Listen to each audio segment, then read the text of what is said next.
আমাদের ৫টা ফিল্ম আমরা করেছি। দম আমাদের ৬ নাম্বার ফিল্ম হতে যাচ্ছে আমাদের এসবিএফ আলফা এন্টারটেইনমেন্ট লিমিটেড থেকে। এবং আমরা সবসময় বলি যে আমরা একটু কন্টেন্ট নির্ভর কাজ করতে চাই, গল্প নির্ভর কাজ করতে চাই, একটু মেথডিক্যালি আমরা সমস্ত কিছু করতে চাই।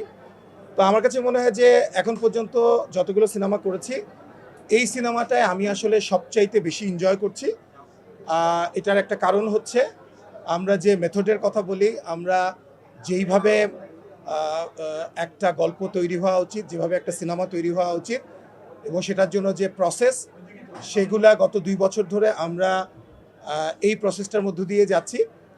এবং আপনারা জানেন আমাদের ডিরেক্টর রেদওয়ান রনি অনেকদিন পর সিনেমা বানাচ্ছে, কিন্তু গত ২ বছর ধরেই উনি এই সিনেমাটার মধ্যে বসবাস করছে।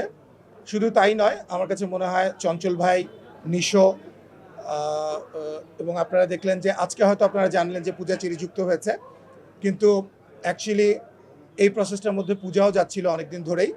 তো সবাই কিন্তু এই প্রসেসটার মধ্যে আছে এবং আমিও আছি। এবং ডিরেক্টর, আমি সবসময় বলি যে আমি হচ্ছে ডিরেক্টরস প্রডিউসার। সো আমার ডিরেক্টর যেভাবে বলেছে, ডিরেক্টর যে ভিশনটা দেখছে, যেভাবে করে প্রতিটা জিনিস অনবোর্ডেড হওয়া উচিত, সেইভাবেই আমরা চেষ্টা করছি।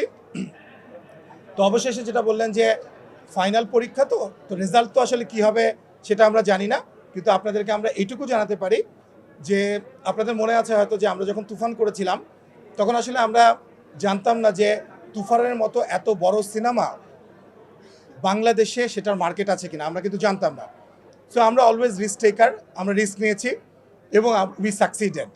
এবং আপনাদেরকে আমি বলবো যে ৫টা সিনেমা করবার পর আজকে ৬ নম্বর যে দম সিনেমাটা, আপনার এই সিনেমাটা সম্পর্কে এটাই বলতে চাই আমি যে এটা একটা গল্প নির্ভর cinema and inspired by a true story. এবং এই ধরনের সিনেমা বাংলাদেশে কখনোই হয়নি। এবং এই সিনেমার পোর্ট্রে করার জন্য যে ধরনের বাজেট প্রয়োজন, যে ধরনের স্কিল প্রয়োজন, যে ধরনের অ্যাক্টিং স্কিল দরকার, ডিরেক্টরের যে বিচক্ষণতা দরকার, আমাদের রাইটারদের যে বিচক্ষণতা দরকার, আমি অ্যাজ এ প্রডিউসার আমার কাছে মনে হচ্ছে যে আমরা আজকে প্রি প্রোডাকশনে যে স্যাটিসফ্যাকশন সেটা এসছে। তারপর তো আমাদের শুটিং, তারপর পোস্ট প্রোডাকশন, রিলিজ, সমস্ত কিছু মিলিয়ে সামনে অনেকগুলো পরীক্ষা আছে। বাট আমি আপনাদেরকে একটা তথ্য দিতে চাই, এটা কোনো ধরনের আমাদের জাস্ট প্রেসে বলার জন্য না। আমরা ওই যে বললাম যে তুফান সিনেমাটা করার আগেও আমরা জানতাম না যে তুফানের মতো এত বড় সিনেমার মার্কেট আছে কিনা।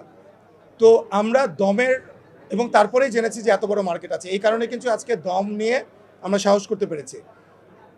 আমাদের ৬ নাম্বার সিনেমার, আপনাদেরকে বলি যতগুলো সিনেমা আমরা করেছি এর মধ্যে সবচাইতে বড় বাজেটের সিনেমা এটা।